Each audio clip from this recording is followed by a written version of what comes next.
এখানে একটা নিউক্লিয়াস আঁকছি, এখানে এটা একটা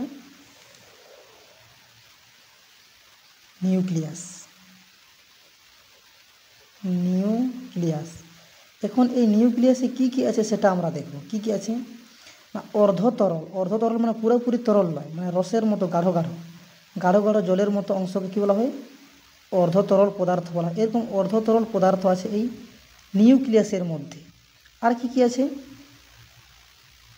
এরকম, এটাই কি বলা হয়, এই অর্ধতরল জলের মতো অংশকে, অর্ধতরল জলের মতো অংশ মানে পুরোপুরি তরল অর্ধতরল গাঢ় অংশ রসের মতো অংশকে কী বলা হয়, নিউক্লিওপ্লাজম বলা হয়। নিউক্লিওপ্লাজম বলা হয়। এখন এই নিউক্লিওপ্লাজমের মধ্যে কি কি আছে তাহলে, এই যে নিউক্লিওপ্লাজম, এই নিউক্লিওপ্লাজমের মধ্যে ভাসমান অবস্থা মানে ভাসছে কি কি জিনিস ভাসাভাসি অবস্থায় আছে, কি কি ভাসছে। এখানে একটা মনে করো অঙ্গাণু আছে, এই অঙ্গাণু নামটি, এই অঙ্গাণু হচ্ছে নিউক্লিওলাস। নিউক্লিওলাস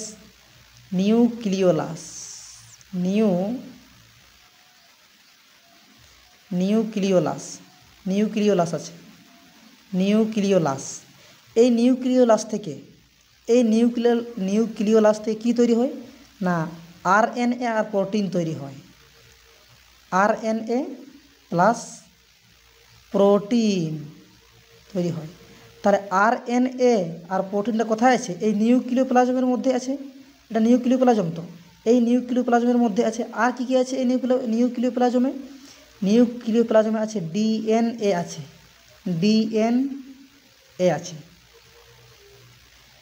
তারপরে নানা রকম উৎসেচক আছে, আর আছে এনএ, সিএ, পি, এমজি মানে ম্যাগনেসিয়াম, কে মানে পটাশিয়াম। এই অঙ্গাণুগুলো আছে কোথায়, নিউক্লিওপ্লাজমের মধ্যে। তাহলে নিউক্লিওপ্লাজমে কী কী আছে, নিউক্লিওলাস আছে। এই নিউক্লিওলাস থেকে তৈরি হচ্ছে আরএনএ আর প্রোটিন।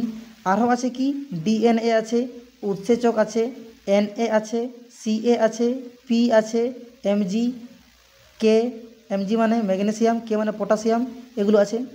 আর কি আছে, আর আছে কুণ্ডলিত অবস্থায় ক্রোমাটিন তন্তু নামে একটা জিনিস, এরকম জালের মতো জিনিস, এরকম জালের মতো। এই অংশটাকে বলা হয় কি ক্রোমাটিন তন্তু। এই ক্রোমাটিন তন্তুও আছে,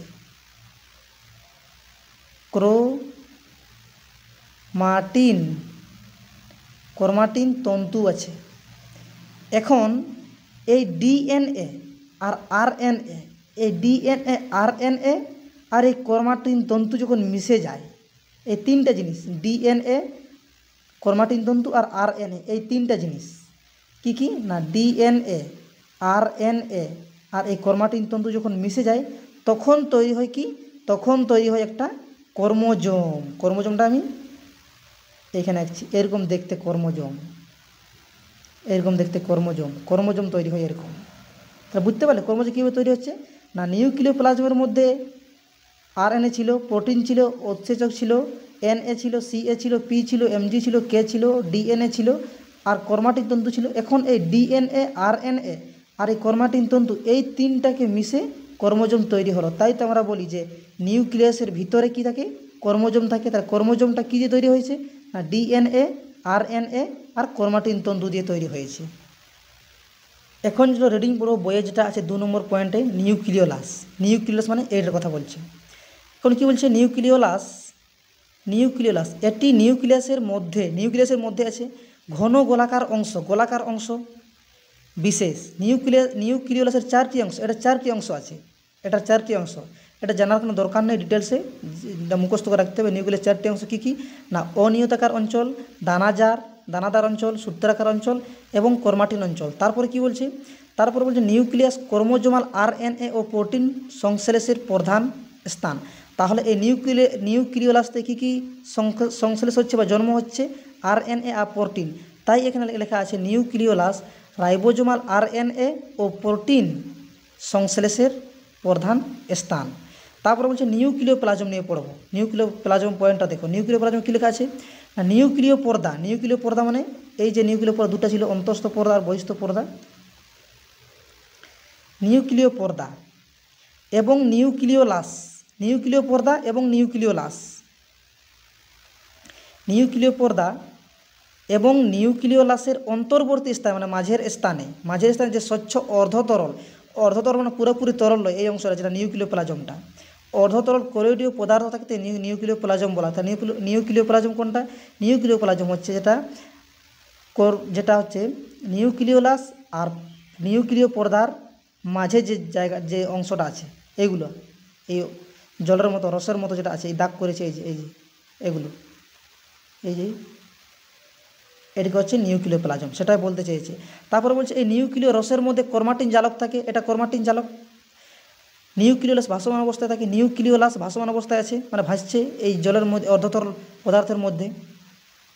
নিউক্লিয় plasm DNA, RNA, phosphoprotein, histone, নানা রকম উৎসেচক, নানা রকম খনিজ লবণ যেমন এনএ, সিএ, পি, এমজি, কে ইত্যাদি থাকে, সব আঁকিয়ে দিয়েছি। এনএ থাকে, সিএ থাকে, পি থাকে, এমজি থাকে, কে থাকে, উৎসেচক থাকে, ডিএনএ থাকে, তারপর আবার হিস্টোনও থাকে, হিস্টোনটা লিখতে ভুলে গেছি, এখানে লিখে দিলে হলো, হিস্টোনও থাকে, এখানে হিস্টোন থাকে। 4 নম্বর পয়েন্টে বলছে নিউক্লিয় জালিকা। নিউক্লিয় জালিকা কোনটি? বলছে নিউক্লিয় জমে অসংখ্য সূক্ষ্ম পেঁচানো সূত্রাকার অংশ থাকে এদের ক্রোমাটিন তন্তু, মানে এইটাই বলছে এই জালকটাকে ক্রোমাটিন তন্তু বলছে। এই ক্রোমাটিন তন্তু ডিএনএ আর আরএনএ দ্বারা কী তৈরি হয় না ক্রোমোজোম রূপে ধারণ করে। দেখো সুস্পষ্ট ক্রোমোজোমের রূপ ধারণ করে। বলছে এই ক্রোমাটিন সূত্রাকার নিউক্লিয় অ্যাসিড ডিএনএ আরএনএ, মানে নিউক্লিয় অ্যাসিড কোনগুলো? এই ডিএনএ আরএনএটাকে নিউক্লিয় অ্যাসিড বলা একসাথে। তাহলে ডিএনএ প্লাস আরএনএ এটাকে যদি একসঙ্গে বলি তাহলে বলবো কি নিউক্লিয় অ্যাসিড, নিউক্লিয় অ্যাসিড বলা হয়, নিউক্লিয় অ্যাসিড। তাহলে এই নিউক্লিয় অ্যাসিড মানে কি ডিএনএ আরএনএ আর এই ক্রোমাটিন তন্তু, এই দুটো মিলেই তো তৈরি হচ্ছে ক্রোমোজোম। নিউক্লিয় অ্যাসিডটা আর ক্রোমাটিন তন্তু, তার মানে ডিএনএ আরএনএ আর ক্রোমাটিন তন্তু, ডিএনএ আরএনএ আর ক্রোমাটিন তন্তু মিলে তৈরি হচ্ছে কি এই ক্রোমোজোম, সেটাই বলতে চাইছি। এরপর নিউক্লিয়াসের কাজের 2 নম্বর পয়েন্টে কী লেখা আছে দেখো, লেখা আছে নিউক্লিয়াসের জেনেটিক পদার্থ ডিএনএ, মানে এই ডিএনএটা কী হয়?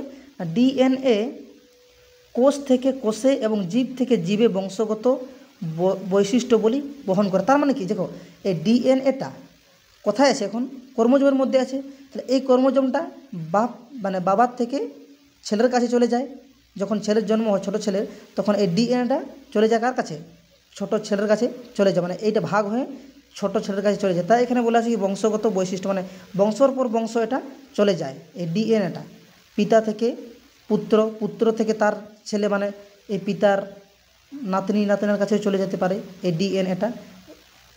তারপরে বলছে 3 নম্বর পয়েন্টে নিউক্লিয়াস ডিএনএ ও প্রোটিন সংশ্লেষে বিশেষ ভূমিকা পালন করে। তার নিউক্লিয়াস কী সংশ্লেষ করে? ডিএনএ আর প্রোটিন। এটা তো এখানে বোঝা যাচ্ছে কি এখানে ডিএনএ আছে আর আরএনএ আছে, প্রোটিন আছে, আরএনএ আর প্রোটিন সংশ্লেষ করে। এই তো নিউক্লিয়াস থেকেই তো প্রোটিন আর আরএনএ তৈরি হয়েছে। তাই এখানে বলেছে কি না নিউক্লিয়াস আরএনএ ও প্রোটিন সংশ্লেষে বিশেষ ভূমিকা পালন করে। মানে এই নিউক্লিয়াসে কী কী মানে জন্ম হচ্ছে, কী কী সংশ্লেষ হচ্ছে? আরএনএ আর প্রোটিন। জন্ম বা সংশ্লেষ কী জিনিস ওঠে?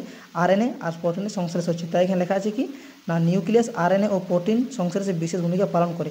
আর 4 নম্বর পয়েন্টে লেখা আছে নিউক্লিয়াস কোষ বিভাজনে গুরুত্বপূর্ণ ভূমিকা পালন করে। হ্যাঁ, কোষ যখন বিভাজিত হয়, এটা এখন বুঝবে না, পরে বুঝিয়ে দেবো। কোষ বিভাজন যখন জানাবো, তখন পড়াবো, তখন বুঝতে পারবে কোষ বিভাজনটা কী জিনিস। নিউক্লিয়াস কোষ বিভাজনে গুরুত্বপূর্ণ ভূমিকা পালন করে, এটা মনে রাখবে।